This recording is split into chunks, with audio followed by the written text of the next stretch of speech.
وَأَدْخَلْنَاهُمْ فِي رَحْمَتِنَا، اور ہم نے داخل کیا انہیں اپنی رحمت میں، إِنَّهُمْ مِنَ الصَّالِحِينَ، یہ سب کے سب صالح تھے۔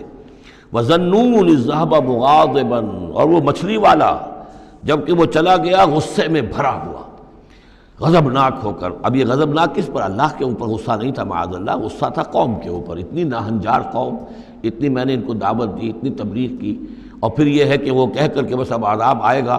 اللہ تعالیٰ کی طرف سے صرف یہ کہ ایک خطا ہوئی، سہو ہو گیا کہ اللہ کی طرف سے ابھی ان کو ایکسپریس پرمیشن نہیں ملی تھی کہ وہ اپنی قوم کو چھوڑ کر چلے جائیں۔ جیسے حضور ہمیں معلوم ہوتا ہے سیرت سے کہ منتظر رہے، باقی سب لوگوں کو آپ نے اجازت دے دی تھی مدینے چلے جاؤ، لیکن آپ منتظر تھے کہ اللہ تعالیٰ کی طرف سے واضح اجازت ملے۔ رسول اپنی جگہ نہیں چھوڑ سکتا جب تک کہ اللہ کی طرف سے حکم نہ آ جائے۔ بس یہ ان سے اپنے، چونکہ وہ حمیت حق، وہ حق کی غیرت اتنی تھی، اس جوش میں آ کر اپنی قوم سے ناراض ہو کر یہ ایک صاحب ان سے ہو گیا۔ لیکن یہ کہ بڑے لوگوں کا چھوٹا سا معاملہ بھی جو ہوتا ہے پھر اللہ تعالیٰ کے ہاں اس کا ذکر جو ہوتا ہے بڑے سخت الفاظ میں ہوتا ہے۔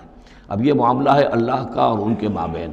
ہم ظاہر بات ہے کہ قرآن مجید پڑھ رہے ہیں تو حق تو ادا کریں گے، اس کا ترجمہ تو کریں گے، لیکن یہ کہ اسے اس پر محمول نہ کیجیے ظاہر الفاظ پر۔ یہ جو ہے معاملہ اللہ اور ان کے ایک جلیل القدر رسول کے مابین ہے، اور پھر یہی وہ رسول ہیں جن کے بارے میں نے آپ کو حدیث سنائی ہے حضور کی کہ مجھے یونس ابن متیٰ پر بھی فضیلت مت دو، میری فضیلت کا معاملہ نہ کرو۔ وَظَنُّونَ، مچھلی والا اس لیے کہتے ہیں کہ انہیں پھر مچھلی نے نگل لیا تھا، اس کے پیٹ میں وہ رہے۔ وَظَنُّونَ إِذْ ذَهَبَ مُغَاضِبًا، جب کہ وہ غصے میں بھرے ہوئے چلے گئے۔ فَظَنَّ أَن لَّن نَّقْدِرَ عَلَيْهِ، تو شاید اس نے یہ گمان کیا کہ ہم اسے پکڑ نہ سکیں گے یا ہم اس کو قابو میں نہ لا سکیں گے۔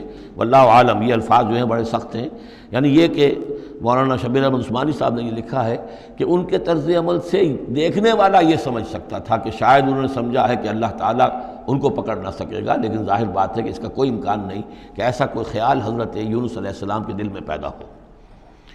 فنادیٰ فی الظلمات، پھر کیا ہوا کہ اللہ تعالیٰ نے وہ جو کشتی جس میں وہ جا رہے تھے، اس کشتی کے اندر وہ صورت بعد میں بھی کہیں آ جائے گی، تو پھر یہ کہ وہ مچھلی کے پیٹ میں رہے اور وہاں پھر انہوں نے تسبیح کی ہے اللہ کی۔ فنادیٰ فی الظلمات، تو پھر وہ اس تاریکی کے اندر مچھلی کے پیٹ میں اللہ تعالیٰ کو پکارتے رہے، اللہ الہ الا انت سبحانک انی کنت من الظالمین، کہ تیرے سوا کوئی الہ نہیں ہے، تو پاک ہے اور یقیناً میں نے ہی ظلم کیا، میں خطا کار ہوں، مجھ سے غلطی ہوئی ہے، اے اللہ معاف فرما دے۔ یہ ہے جو آیت کہلاتی ہے، اور اس کی پھر یہ کہ ختم ہوتا ہے، اور اس کی کافی جو ہے لوگوں نے اس کے فضائل جو ہیں وہ آپ کے علم میں ہیں۔